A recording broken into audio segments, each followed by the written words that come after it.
Outgoing IEBC commissioners, led by the chairperson Wafula Chebukati, have written to President William Ruto asking him to institute a public inquiry into what transpired at the Bomas of Kenya during the period preceding the declaration of the outcome of the August 9th, 2022 general election.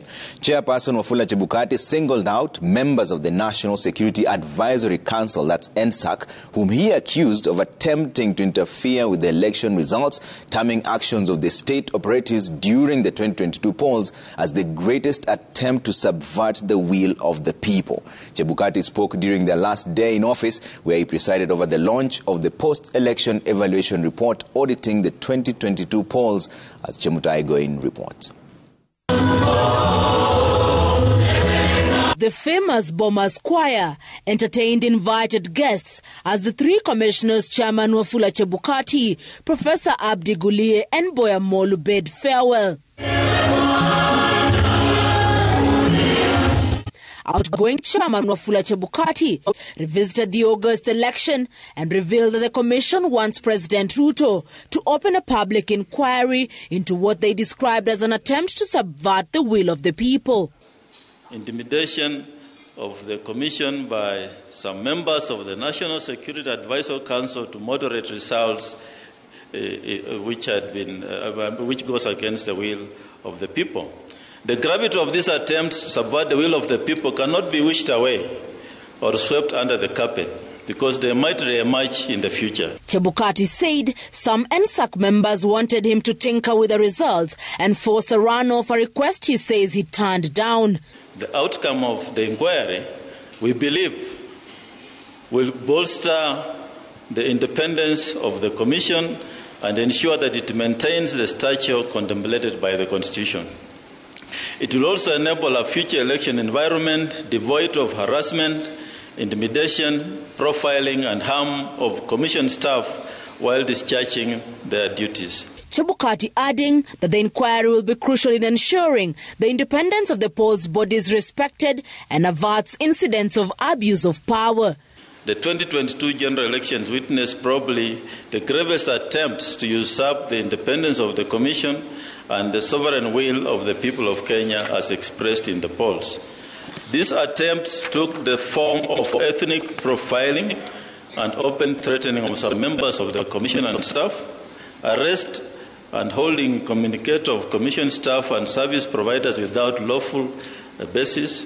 The IEBC office as chair or commissioners is not for the faint-hearted. Please choose commissioners wisely. The journey of IEBC as institution must continue. Despite who comes and leaves, the Commission must remain and must continue, because minus IEBC, Kenya cannot stand. As they revisited the successes and pitfalls of the Commission's management of the hotly contested election, they urged Parliament to fast-track the approval of legislation geared towards instituting a legal framework to streamline the electoral process and also the recruitment of their successors. Please ensure the Commission is not populated by political stooges. This is a national commission. It is not a place for political rewards. Please take political reward elsewhere, not to the Commission, because a weak IEBC is unstable, will result into instability in the country. Our democratic space will shrink.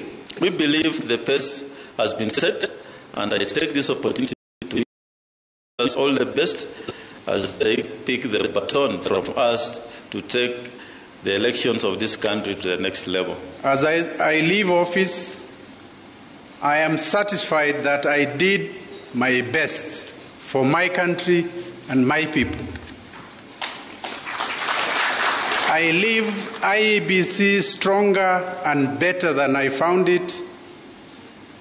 And as I leave, I have no apologies to make to anybody. We look forward to a commission that stands firm as you did.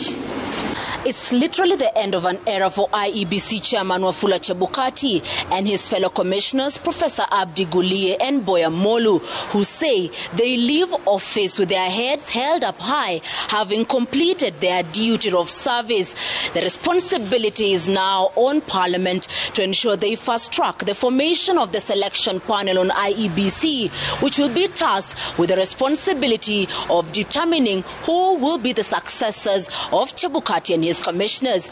Chemutai Outgoing Citizen TV, Nairobi.